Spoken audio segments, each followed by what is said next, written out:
What's up, everybody? This is Joe from the Hippy Speedball podcast. Today on the show, I'm going to have Jeff Sandquist, who actually is the owner over at Mahi Taco on 7th and Killingsworth. And if you go over there and check him out in the Portland area, mention the Hippy Speedball podcast, he's going to give you a special little discount. But I'm not going to tell you what it is. You got to go over there and check it out. Dank tacos, dank Hawaiian food. Go check them out, 7th and Killingsworth over at Mahi Taco. Now, let's go with the fucking show.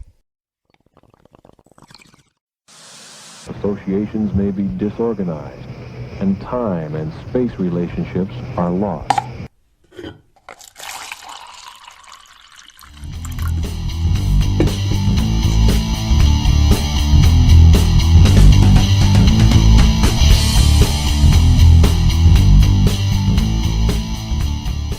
Hello, people. Welcome to the Hippy Speedball podcast, the best fucking cannabis podcast in the world. It is Joe, your host with the most Joe, and as always, I am joined by Shelby. Shelby, how you doing, buddy? I'm good. How you doing? Oh, not too bad, buddy. Doing a late night show. First time we've ever done one of these, really.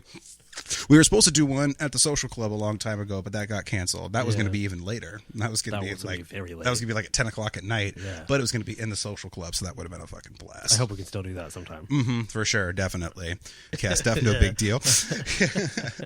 All right, so today on the show, I actually have a new friend that I actually made. He is a food truck owner here in Portland, and he's fucking super dope. We've been kicking it for a little while, and I'm really glad that we got to smoke up before we actually started. So please welcome Jeff Sandquist. Yes. Yeah, Jeff Sandquist. Yep. Wanted to make sure. Yeah, dude. Kid, thanks a lot for coming through, bud. It's nice to meet you, man. Yeah. I love your fucking tie-dye. Oh, thanks, man. Love that tie-dye, man. It's another one of my things I do. Yeah, you do that yourself, man. Yeah. And I want to pop up a picture of some of his tie-dye work right down there. It's fucking really, really good stuff. I'm going to have you make some hippie speedball shit for me. Just throwing that out there. Yeah. One of these days we'll have to collaborate on that stuff. Definitely. How you doing today, bud? Oh, man, it's been I worked a half a day, but it actually still feels like a day off. Nice. Normally this time of year I'm spending like 12 to 13 hours inside of the cart. Well, hey, man, when you own that business, you got to fucking hustle. Yeah. So let's go ahead and educate the people. What's the name of your food truck? What kind of food you got? And where you at? So my food truck is called Mahi Taco. It is located 7th and Killingsworth up in Northeast Portland, a place called Piedmont Station. Nice. Piedmont Station used to be an old service station, and family that owned it renovated the whole property because the city was like starting to look like crap.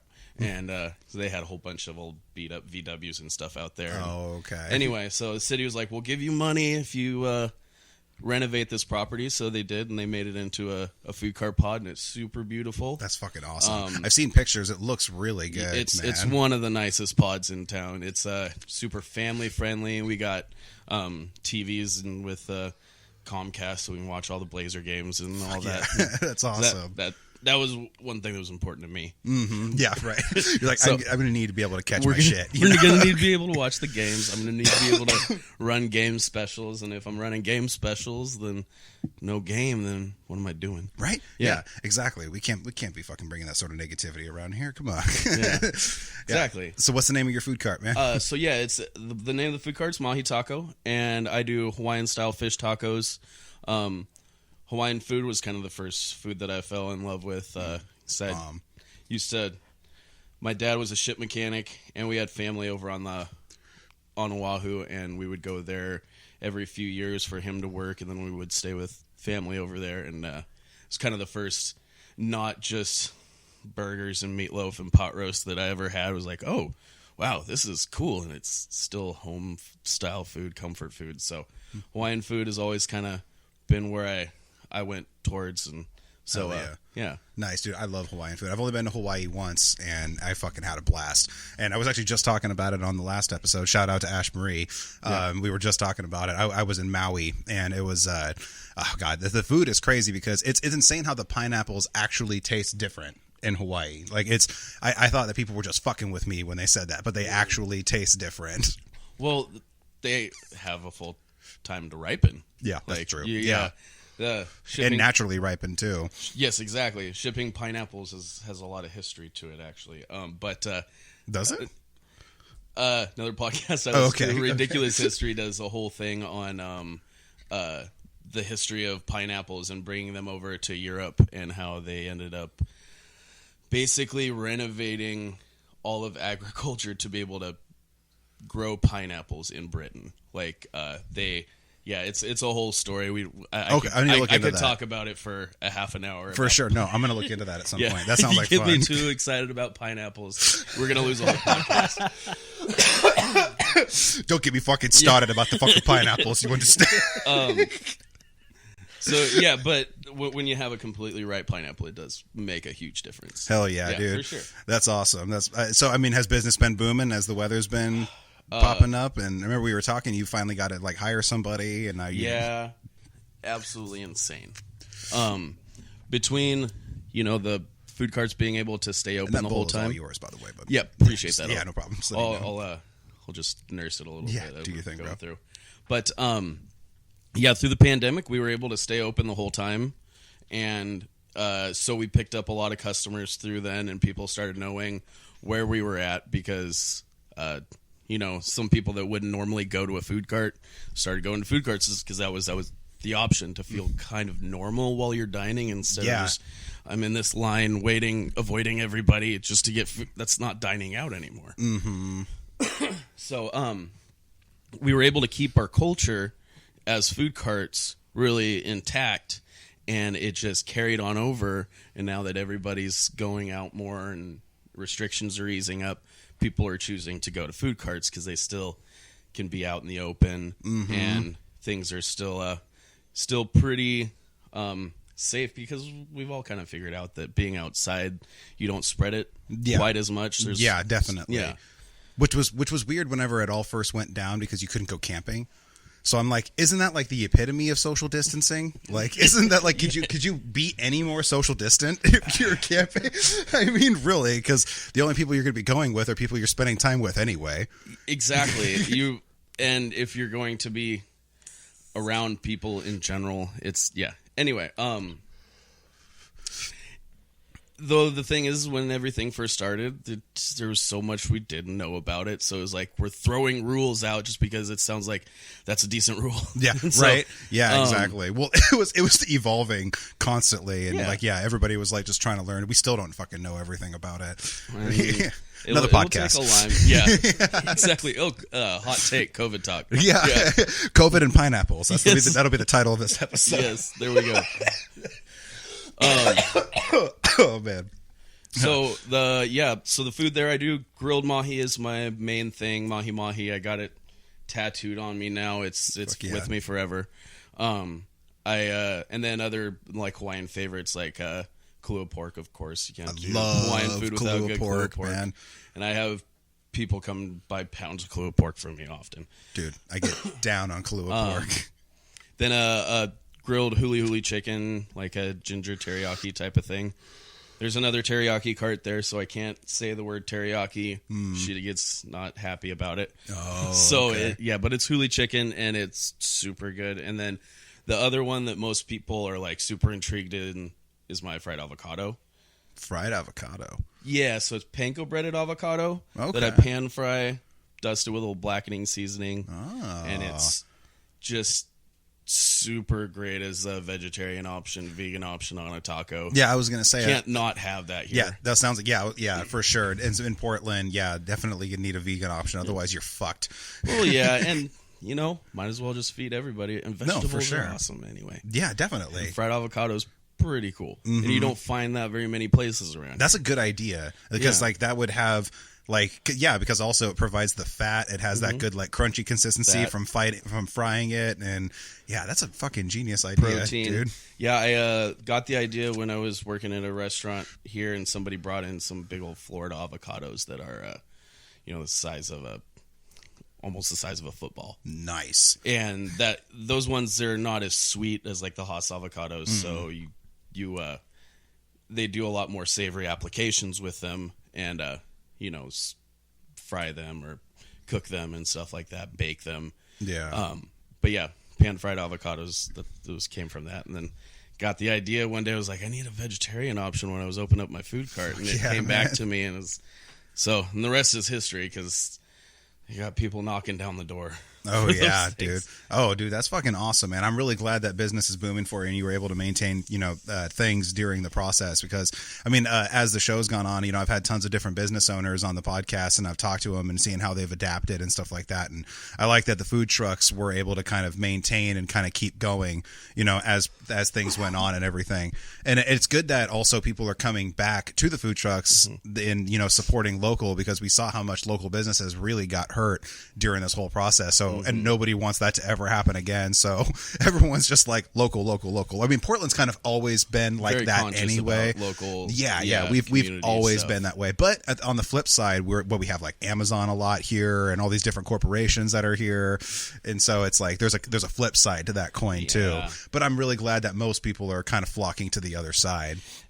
Yeah, exactly. I'm the one cultural thing about Portland that always was one of the things I felt that set it apart from a lot of places is that local businesses are actually really propped up. We have a culture that surrounds like embracing local businesses, small businesses. When you go, you can tell just like driving through Portland, there's hardly any Chipotles. There's like 2 where you go into Beaverton, Vancouver, any other place, you see that type of stuff all over the place because people love familiarity. But in Portland, they like to keep it a little bit more. We want to support our neighbors because also everybody has their side gig. Yeah. And they want to be supported also. Yeah. And so you get it. It's just like in the artist community and stuff like that, where if you understand the value of somebody's art compared to just, something you buy at Ross. Yeah, definitely. Like yeah, and then also respecting the time it took because you also know this person has a life. Like you said, it's a side gig. This person has a life that they're living. You have to respect the time that they're putting into it. And a lot of people, like we've experienced, a lot of people don't really respect that, the work that actually gets put into things and stuff like that, and they'll like just, then they, like you said, they could just go to Ross or just go to somewhere else and they'd be like, well, you can just get it for that. It's like, okay, well, just do your thing, asshole. We'll just fucking go and we'll just keep suffering. Okay, it's fine. Luckily, there's enough people in the world that if you do have a product that people are going to want, you're going to be able to sell it. 100%. Yeah, that is very well put, man. And I'm learning that about this show even because I didn't think that people would even be really fucking into this show like at all when I first started it. Like I was just kind of like, it's just something I wanted to do for fun. And then all of a sudden people were like, dude, I love your fucking show. I want to come on your show. And are you looking for guests? And I was like, yeah, sure. I'll talk to anybody. I'll smoke weed and drink coffee with fucking anybody. Yeah. Speaking of coffee, I want to take this moment to shout out Happy Cannabis for providing these coffee mugs. I love you, Happy Cannabis. I'm going to be reaching out soon to have you guys on the show. So be ready for that, actually. Going to be taking the show on the road in the near future. Be able to make some fucking all these different people that I've met throughout the country that I want to go and have episodes, bring all the gear and be like, let's fucking light up. Because I got people in Michigan. I got people in Texas. I got someone over in Jersey. I got like freaking peeps in Florida, California, and like all over the place. So we're going everywhere, man. We're going everywhere, man. Open up the schedule a little bit. Yeah, it'll be nice. Yeah, right. So you're a musician too, man. And you've been how long you been playing music for? Longer than I would care to say. Oh, really? For my amount of talent. No, I realized the other day that I've been playing for 15 years. Nice, dude. That's what happens when you turn 30. You realize you've been doing things for a long time. I know, right? And it's also, but it's a good marker though, because then you're kind of like, okay, now I know exactly how many years, because I was this age when I started that. Completely. Yeah, that's awesome, man. What inspired you to start playing? Well, I've always been a huge music fan, and I always wanted to be part of it, and I sang. Nice. But just standing in the middle of a room and singing, people want you to shut up. Like most of the time. But if you have an instrument, all of a sudden they're intrigued. That's a good point. And so my mom was a guitar player, so was my grandfather, and we had both of their guitars in our like closet storage area. My mom didn't play anymore because of her arthritis, and so I took her old guitar and just kind of started plucking it out. Never had any like actual lessons or anything. Me neither. Yeah, me neither. Which is probably why I'm at where I'm at today. Honestly, you'd be surprised on how good you can get with lessons. And you're pretty fucking good, bro. Actually, let's go ahead and roll a clip of him playing right now. Yeah, we're going to... Yeah.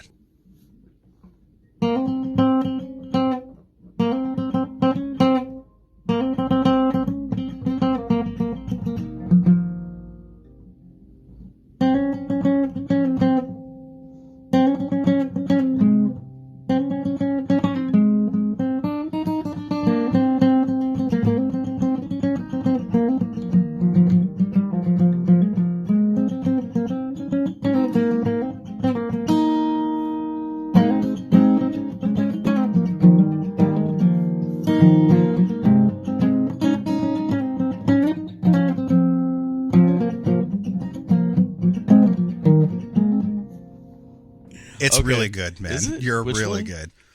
The one we just played. Okay. Okay. This is gonna be fun to edit. I like to make sure you can have a good time in the editing room, buddy. Got to make sure you can just crack your knuckles, light a joint. You're like, all right, let's go ahead and get this fucking shit going. Mark that one. Yeah, right. No, but you are really good. Don't knock yourself down, man. You're fucking talented. Someone's gonna see that and be like, "What the fuck is he talking about? Not good." Yeah, dude. I mean, you've definitely put in the work. What was the? What was your first style of music that you wanted to start playing? Well, I got into it and I was listening to a lot of punk at that time, so I kind of started playing the easy 3-chord kind of. Like Social Distortion, Misfits, and stuff like that. That's kind of where that's my band right there. That's where I kind of started with the learning how to structure songs, play power chords, and all that type of stuff. Nice, strum fast, and then all downstrokes. all downstrokes. All downstrokes. Yeah.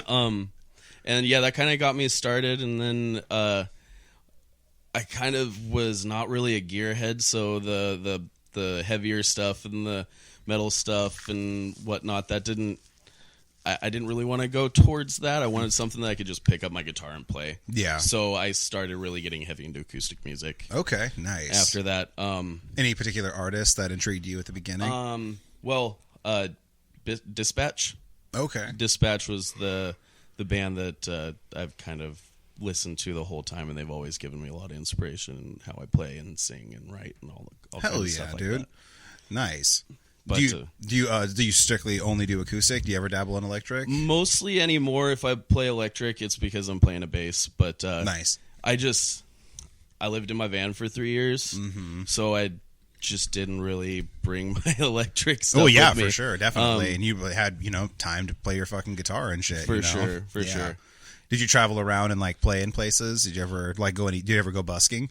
Yeah, I've done a little bit of busking. But that was mainly when I was doing it in Portland, like 5 or 10 years ago, something like that. Nice. I kind of lost track of time on those ones, but for sure. Yeah, I've done a little bit of busking, but usually it's my playing is either by myself or just at parties with friends and stuff like that. That's always the funnest times, though. Yeah, just hanging out with friends where nothing really matters. And then you find the guitar in the room and you're like, can I play this? I love whenever you find a guitar in a house and you've been, especially if you've been maybe drinking a little bit, you're partying with your friends and you're getting that little bit of an itch to play an instrument, and then you look over and you see 6 strings and you're like, whose is this? Can I play that real quick? Exactly. It's always a really fun feeling. And for some reason, when you have a guitar, like you said, people are just a lot more intrigued, and you can kind of control the room all of a sudden, especially if you know some songs that everybody loves. Yes. That's why I always say Sublime is always a really good go-to when it comes to party music. That is the number one go-to. Yeah. And everybody loves Sublime. So you can play What I Got, Santeria, and a bunch of other songs. So actually, the other song or the other band that would be right along with that, with all my group of friends, all of us are guitar players. I gravitate towards musicians usually. So, yeah, me too. We would have these big open mic house party type things but at the end of the night, we would all just get thrashed and all just a couple people would have their guitars and everybody would sing.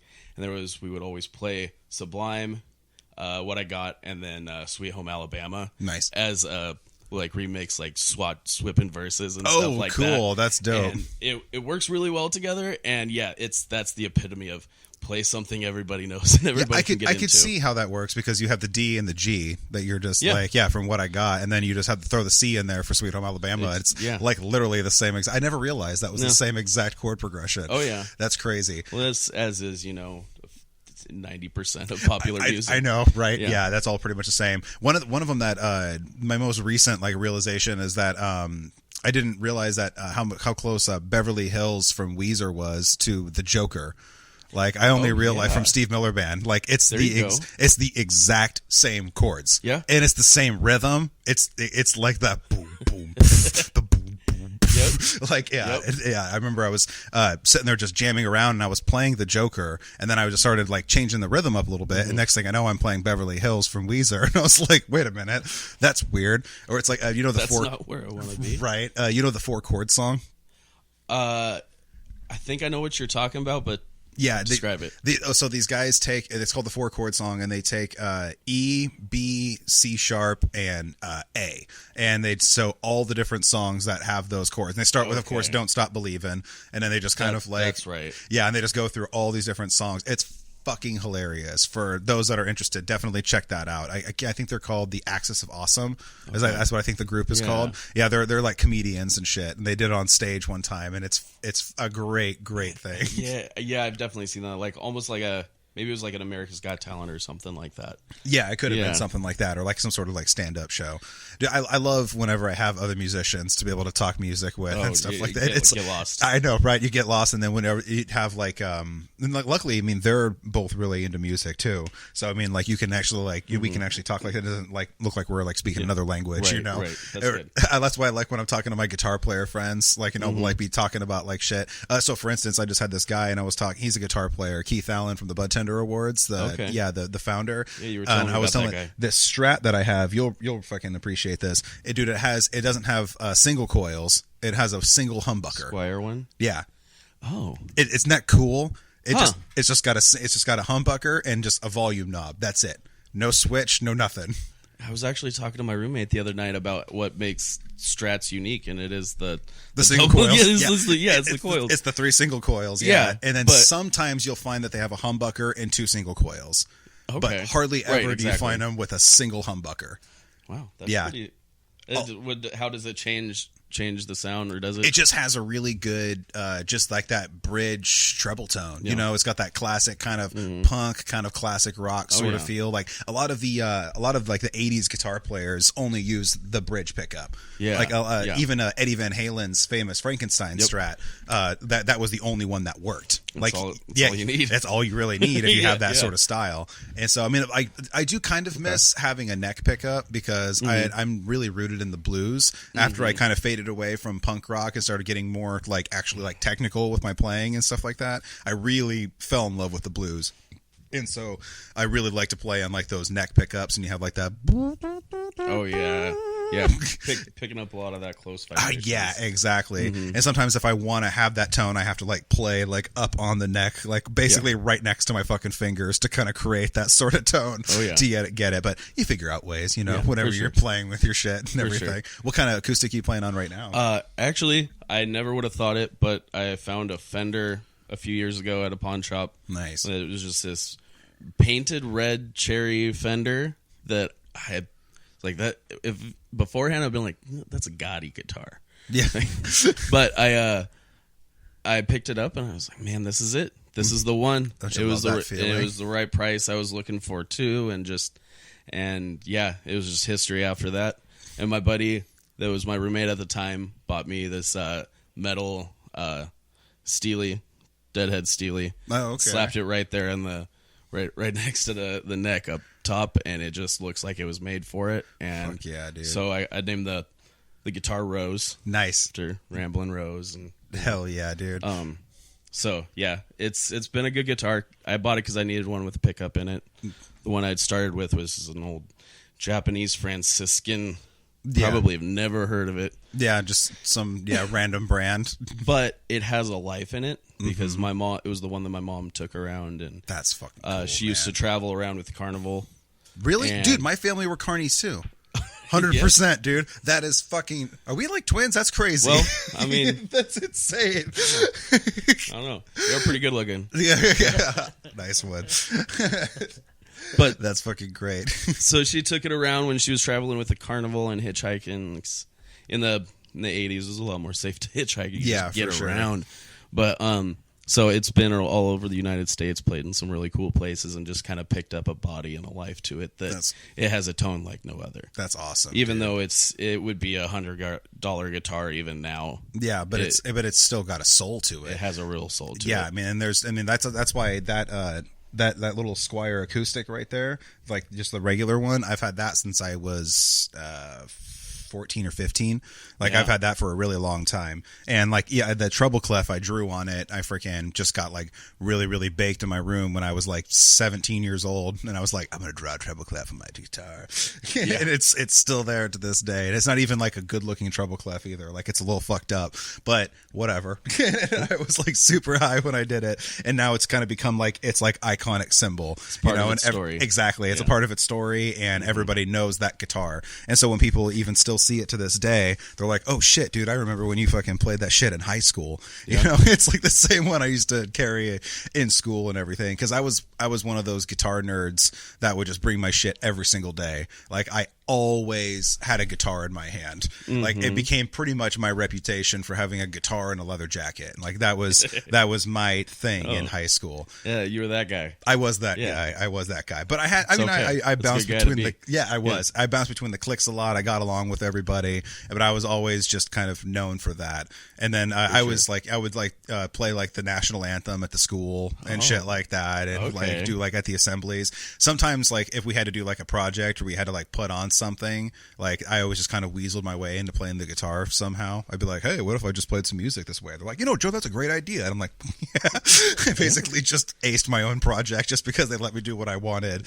But we talked about that. I went to a charter school called Milwaukee Academy of the Arts. Okay. Yeah, and that was where I went to high school. And so it was within Milwaukee High School. But we talked about that on the last episode. And it was really dope because we got to emphasize on a lot of music and shit like that. And one time my guitar playing actually got me out of having to stay inside in school suspension. So I got ISS for like 3 days one time, and I had to stay in this fucking room. And nice. Okay. The guy at the very beginning of class, we just started talking. He was a big music fan because he grew up in San Diego, and he used to go to like the Bay Area. Like, he used to drive up to the Bay Area sometimes and like for the weekends and go to like punk shows and stuff. And he used to see Sublime, No Doubt, like all those bands like play together way back in the day. Yeah. And like see like the Offspring when they were first starting and shit. Yeah. And so he was like, we were talking music and stuff. I was like, oh dude, I love those bands. And then he realized that I had the knowledge on it, and I told him I played guitar, and he was like, dude, I have this song stuck in my head. If you can play the song on your guitar, I'll let you play your guitar all day and for the next 2 days you're in here. And I said, no shit, what song is it? And then the song he had stuck in his head was I Believe in a Thing Called Love from The Darkness. Remember that song? Yeah. And I had literally just learned how to play that like 2 months prior. And I was like, I'll be right fucking back. Well, you should have. Yeah. And so I left the class. I fucking just hauled ass down to like my English classroom to where we were, a charter school. So we always had a guitar in the class because there was like a bunch of musicians. And so I just walked in. She was in the middle of teaching, like on the board. I just walked straight in the class, grabbed the guitar, and I said, I'll bring this back later. And I just walked out. And then I walked back in and just sat down, just bam, and then he was like, God damn it, okay. Did you sing too? A little bit, yeah. Just to joke around with it because I was so fucking happy. I sing my heart out to that song, dude. Right? You gotta hit that falsetto. Oh, yeah, man. Touching you. That's how you hurt yourself. Sorry, guys. You okay, Gizmo? Scared the shit out of him. We just hit those high notes, scared the cat. You okay, buddy? His ears are all back. He's like, fuck you.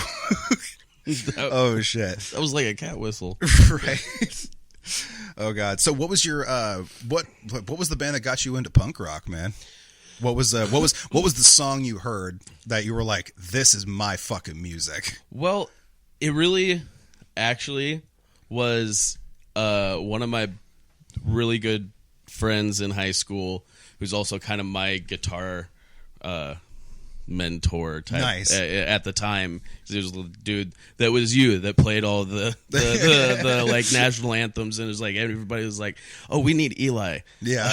So he handed me this when MP3 CDs were coming out. Oh yeah. And you could fit like 12 albums on one CD. Mm-hmm. He gave me this CD, and it was Antihero Goldfinger. Nice. Oh man, I can't remember so many of them. Aquabats. Nice. It was just a bunch of these just great. Oh, a Bad Religion one. But that really Bad Religion was the one that got me. Hell yeah. Got me like, oh, this is more than just people yelling and it's more than it's got more to say. And I can understand it too. And you understand. Yeah. Bad Religion is a really perfect example of like angst too. Yes. Like they capture such an amazing freaking angst in their freaking music. It's, I mean, anything from like their earlier like thrashier stuff, even like, or something as poppy as like 21st Century Digital Boy, you know, like freaking, like some of them. I mean, it's just everything has amazing. I remember when they released American Jesus, like that was like my freshman year of high school. Like, and that was like when I was just getting really into punk. Yep. Like, and I remember like that. That was the first punk album that I bought as a punk album. Oh, really? Being was like, it? Oh, American Jesus, I'm gonna buy this because I don't know. Before that, I was like we kind of hit on earlier. I had a lot of Juggalo CDs. Yeah. We were talking about that before we started recording. I kind of went from being a Juggalo to being a punk. That's a pretty smooth transition though, because they've always gotten along.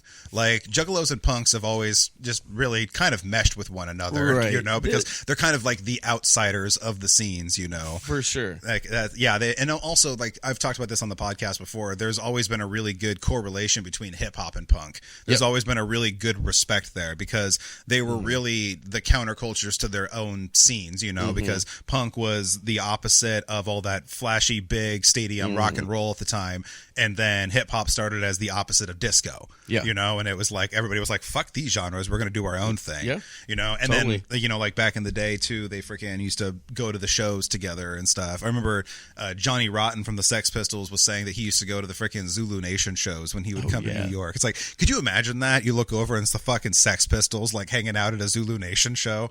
Like that would just, oh god, that would be so fucking cool to go back and see that. I know, right? To go back in the 70s, like at that CBGB scene and go see all those different bands and just like to hang out with them, and they're just like, "Hey, I'm glad you like the music." You're just like, bro, you just have no idea who the fuck you are.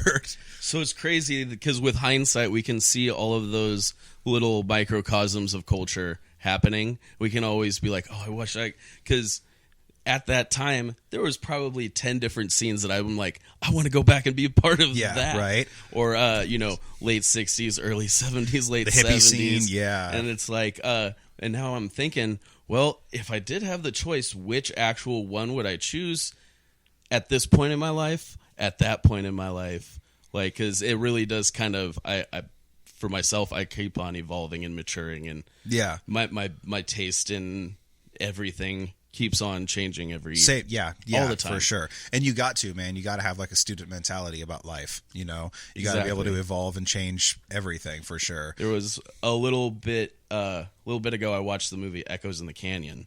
Okay, it's about the 1960s Echo Canyon scene where everybody was kind of coming up with folk rock. Oh, okay. So it was the Byrds and the Mamas and the Papas. Sorry, throat's getting dry. You're cool. Mamas and the Papas and the Buffalo Springfield and Eric Clapton. They all kind of lived in this same little area, and they were basically just all friends that hung out with each other, went over to each other's houses, bounced ideas off of each other, and through that they took the poetry into music and created folk rock, and it just became, oh man, I'm so nostalgic for this time that I never lived in. Yeah. And then I went out and just like consumed so much of that old, like I got a couple of Buffalo Springfield albums. Fuck and, yeah, dude! I love all Buffalo that type Springfield. of stuff. I love. Man. I went through a phase where I was listening to a lot of that stuff, like where I was like just nothing but like just like that '60s psychedelic, like all of that. Yeah, like that more like folk rock kind of stuff. Mm-hmm. And I was really Jefferson Airplane was like one of my biggest ones. I fucking loved Jefferson Airplane. I have smoked clouds of cannabis to Surrealistic Pillow. Like I have listened to that album so many goddamn times. I started getting into collecting records recently. Nice. Mainly just because now I have a record player.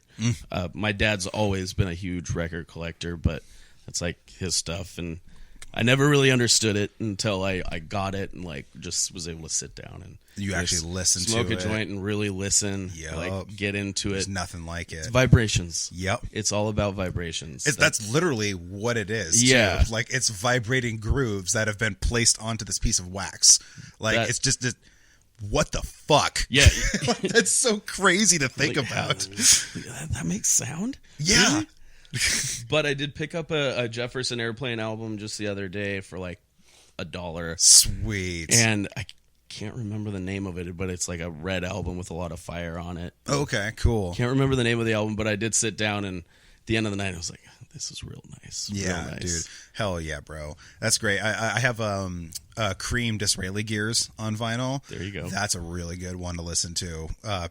Tales of Brave Ulysses on that album. Have you ever listened to that song? I haven't. Like that, it's really great if you're like tripping or you're like super super stoned, because they have like some lines in there. They're like, tiny purple fishes come laughing through your fingers. Like Yes. they say shit like that.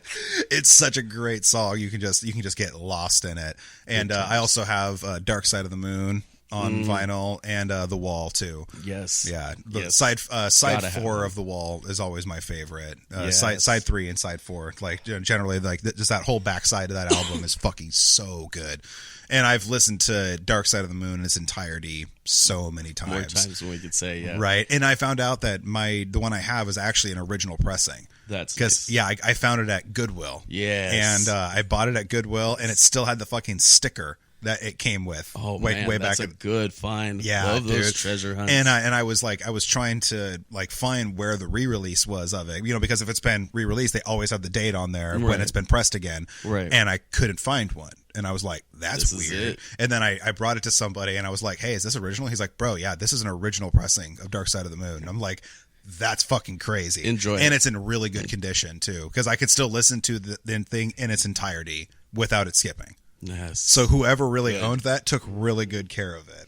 Until they gave it to the Goodwill. Until they gave it to Goodwill, like, but then it ended up in a good owner's hands. Though. Exactly. And that thing has got me through. I mean, because I got that when I was fucking like 16 years old, like 15 or 16, because I started getting my first vinyls when I was like 13 or 14. Okay. And I was my first ones were a lot of like classic rock vinyls. Like I had some like Misfits and some like little like garage bands from around like town and shit like that I could get at Music Millennium and stuff, but a lot of it was like classic rock albums. And I remember getting that, and when I first started smoking, I just fucking smoked so much weed to that album. And it's like that perfect length too, because the album's only like fucking like 43 minutes long.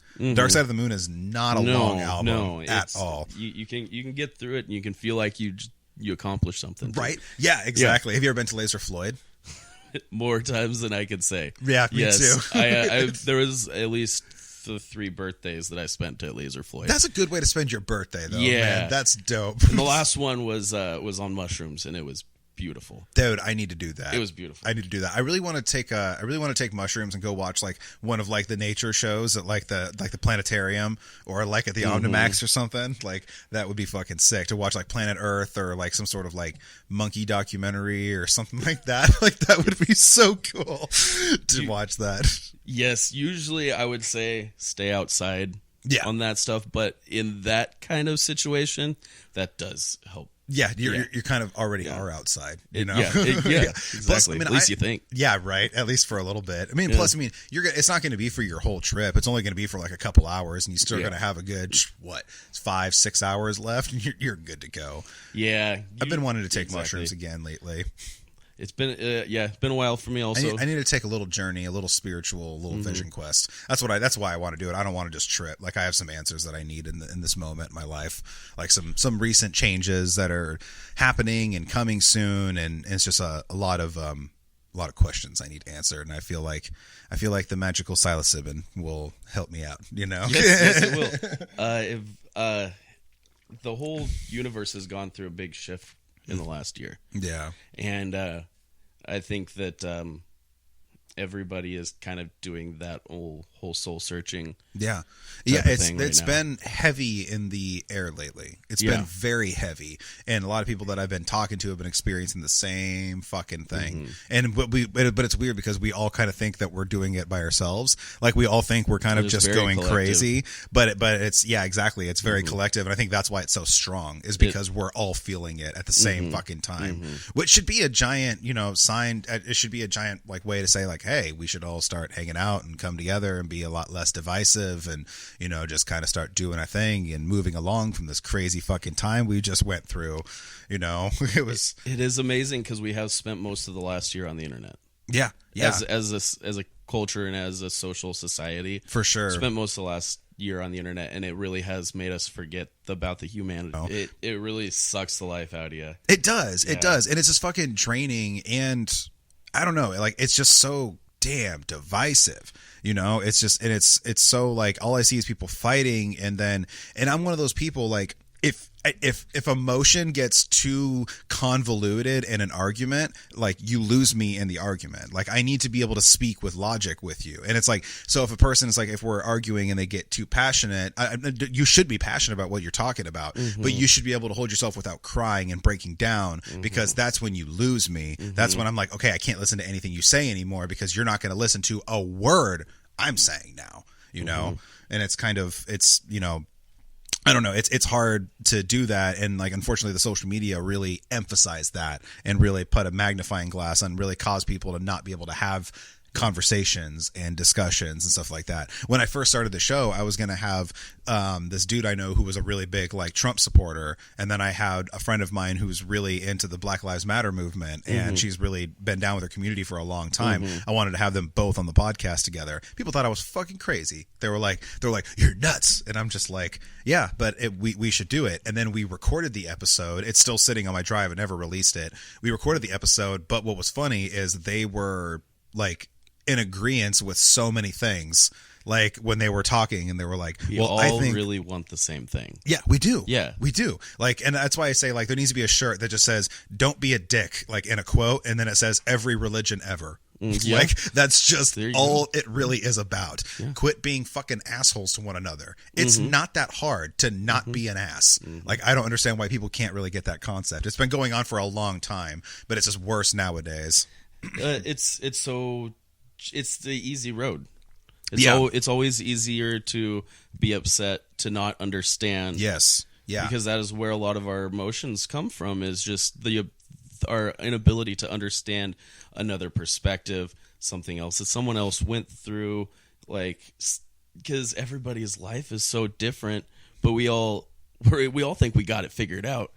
Yeah. But nobody likes to be wrong. Yeah. And so as soon as someone comes up with a different perspective, then all of a sudden you get emotional, and then your identity is started to be attacked. You feel and that's where a lot of the emotion gets things convoluted, and then we lose sight of what we're actually talking about. And it's just that everybody wants to be happy. Yeah, we don't want people to mess with us. Yeah. We all hate the government. I know, Nobody actually thinks that they're doing a good job. Exactly. No one thinks that they're doing good. We all fucking are over it. It's just whatever direction you think that they're not doing a good job in. Yeah, one thing we can all unite on is none of us like Ted Wheeler. That is one thing. It doesn't matter who the fuck you voted for. Yeah. Nobody likes him. Yeah. But we also need more people to actually step up and start running for office and actually take a foothold in those type of positions. Even with the age of information, I feel like people still vote based on familiarity. Yeah, that is true. That is true. That is a good point. I don't even know how you would be able to even fix that. You would, I don't know. We gave you it all. we gave you all of the encyclopedias here in a little phone. Like we gave you this computer all in this your information fucking pocket, and most people are listening to it on that computer in their pocket right now. Exactly. And you use it to look up, porn and cartoons. Right, exactly. And then argue with someone on Facebook about who they voted for. And everybody's an expert in everything. Yeah, exactly. And it's like, and I'm tired of when the election comes around. It's like, okay, do we want the turd sandwich or the shit burrito?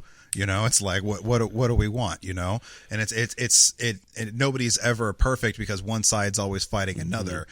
So we need, I don't know, I don't fucking know. Who fucking cares? There we go. More hot takes. I'm just gonna fucking stay. I'm just gonna stay high. Yeah. We don't talk politics a lot on the show, but we were more talking humanity than anything. Oh no, for sure.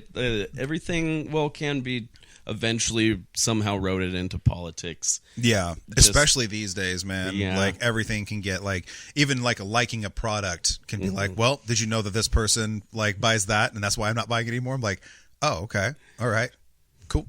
All right, cool. Sounds good. It's like, my bad. Burning Nikes and my pillows. Burning Nikes and my pillows.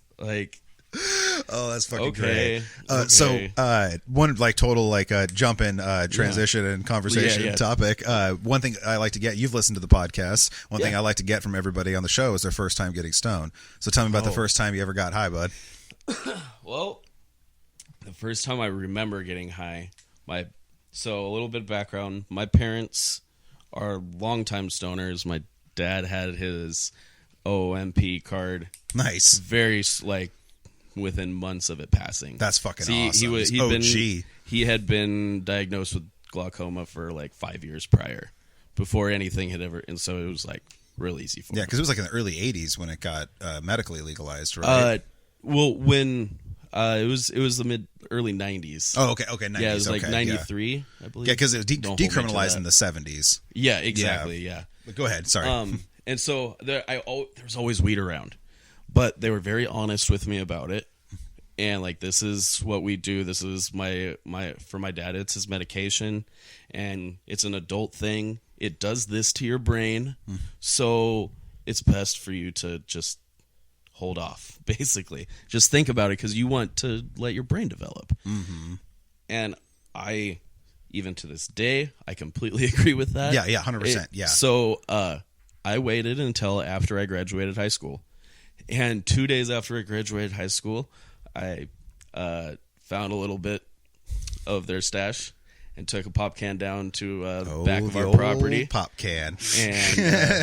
And just sat there and enjoyed it. Because I had friends that smoked, so I'd seen how to do it, and they taught me how to do it. They're like, when you do this, this is how you do it. You break off the tab and you poke your holes. And I sat back there and I smoked a couple bowls and then laid back in the grass, and because we have this little pond back there at the back of our property, and I just kind of sat there, and it was also that spot was my oasis. Oh, okay. That was the place where I would go when I wanted to get away from people, but I was because I said earlier, I'm an only child, but so I could just go I could just go, and I was trusted. Yeah.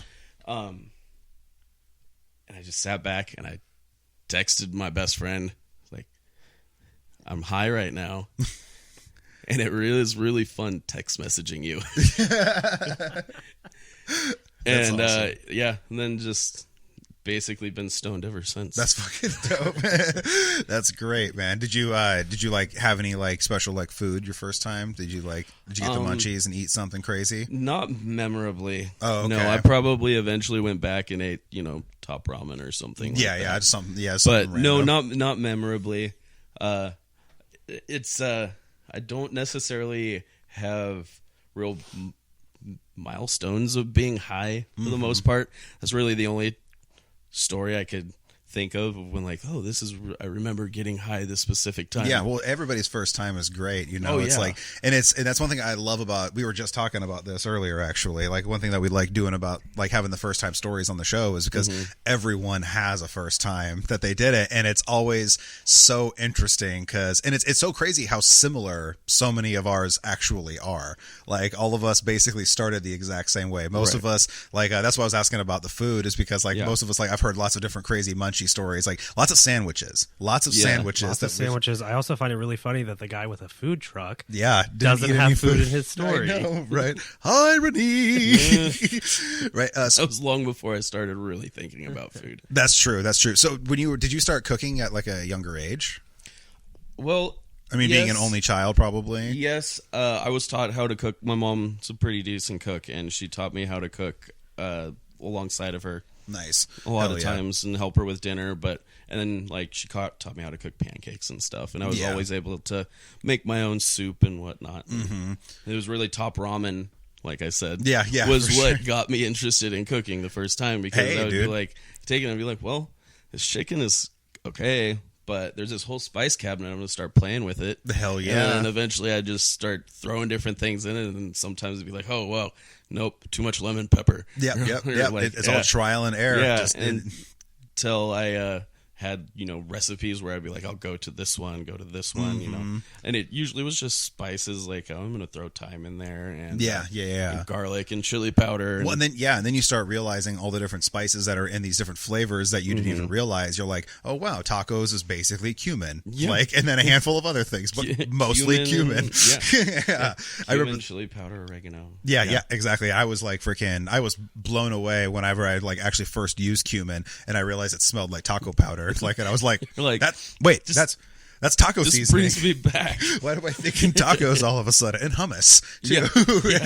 This makes no fucking sense. That's awesome. Yeah, I started cooking at a pretty early age, too, because I was a latchkey kid. Yeah. So my dad was driving truck whenever I was little, and my mom, worked all the fucking time. And then whenever they split up, she was working even more. Mm-hmm. And so I was just, from basically the time me and my sister had to get ourselves ready for school. We had to make our own dinner. We had to make sure the house was clean, because my mom would come and wake our asses up if the house was not clean, and she'd be like, hey, get your asses downstairs and go clean that kitchen. And like we could be in the middle of a sleep, and she's like, wake up, you still got to go to school tomorrow, by the way, so you better hurry.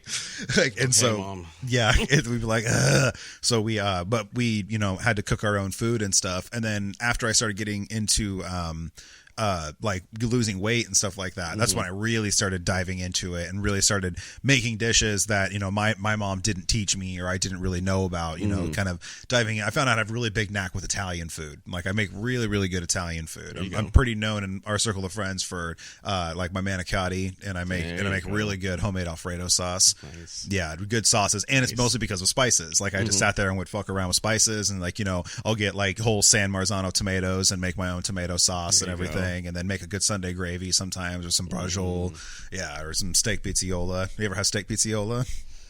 I can't say I have. It's really good. So you make you just make the steak and you cook them just a little under where you want them to be, and then you use those juices to make like a bolognese. Okay. And then you let it cook for a little while, and then I usually let mine cook for like 2 to 3 hours, and then you turn up the heat and you finish the steaks in the sauce. Okay. And it kind of like cooks the sauce into the meat, and then it fucking and then you like put it over the top. And I like to cook it with like a garlic pasta with it or something like that. I have had that before, but it was just something that I made. It probably wasn't a true recipe, but it was much like you described. I've had that before, just never knew the name of it. Yeah, it's really fucking. I heard about it on The Sopranos. I'd never even heard about it, and they were like steak pizzola, and I was like, that sounds dank. And I was like, what the fuck is steak pizzola? I've never actually watched The Sopranos because I didn't have HBO, and I haven't watched much TV in the last 10 years. I just recently watched it over like I didn't watch it when it was first on. I just watched it like a couple years ago, and I finally got to see it. But I've heard more about the food from that show than I have about the actual show. That's funny as shit. There's actually a Sopranos cookbook you can buy, and it's just got all of the recipes from the Sopranos in there, and it's at the Mob Museum in Vegas, because after you get through there's a whole mafia museum in there, and after you get through it, there's a gift shop at the very end, and that's actually where I got those bobbleheads right there, the Lucky Luciano and Meyer Lansky bobbleheads. Very cool. Yeah, aren't those dope? Those are dope. Yeah, they have an Al Capone and a Bugsy Siegel one too, but nice. And there they sold the book there, the recipe book, and I saw a few of them there, and I don't know, I love to cook, man, and that's why I was really psyched to have you on here, because I love, and we could talk punk, we could talk music. I'm gonna have you back all on the kinds of show things. for sure. Hopefully, Definitely, yeah, it's fun. I think it'd be Totally. really cool to actually because I have some guests that you'd probably that are gonna be coming up that you'd probably be like interested in talking to. So it'd be dope if you ever wanted to come co-host with me sometime. Like I'm totally into just chatting. that would be fun as shit, dude. Yeah. Hell yeah. Well, dude, give me a salute, man. Fucking thanks a lot for coming through, bro. I appreciate it. Appreciate you, man. Salute. And been thanks a fun. lot, Shelby, for all the beautiful images. I appreciate you. No problem. I guess you could Thank say for they all the were beautiful guests. consciously captured. And where can people find your food card again? And where can they find you on the social medias that you're on? All right, so I sound like such an old man on your social media. yeah, on Where's on the interwebs? Can I find you where do I find you on the internet? on the line? On the YouTubes. So you can find me at least 5 days a week at Mahi Taco. That's 7th and Killingsworth at Piedmont Station, Northeast Portland. My social media, you can find me Mahi Taco PDX on Facebook and Instagram, and I have a Twitter, but I've never really used it. And then also for my tie-dye, you're going to like this one. My tie-dye name is Tie-Dye My Darling. Dude. Bro. That's so, amazing. So that's my Misfits my reference Instagram. for those that don't understand yes, that. Misfits. Tie-dye my darling. Yes, exactly. Fucking A, bro. So there's that, and then that's just my Instagram and Facebook are both just Tie-Dye My Darling. Fuck it. But dye is DYE. Yeah, of yeah, course, yeah, you of know. course, yeah. Tie-dye my darling. Bro, that's amazing. That's super clever. I love a good pun like that. There's so every tie-dye artist has a pun in their name. Like, That's Yeah. that's probably the best one I've ever heard though. Grateful Threads. Grateful is- Threads. yeah. That's really good too. Yeah, a lot of good ones. Oh, what a great way to sign off. I appreciate that. All right. And thanks a lot, everybody, for tuning into the Hippy Speedball podcast. It is Joe, your host with the most, Joe, and I will see you guys next time. Peace.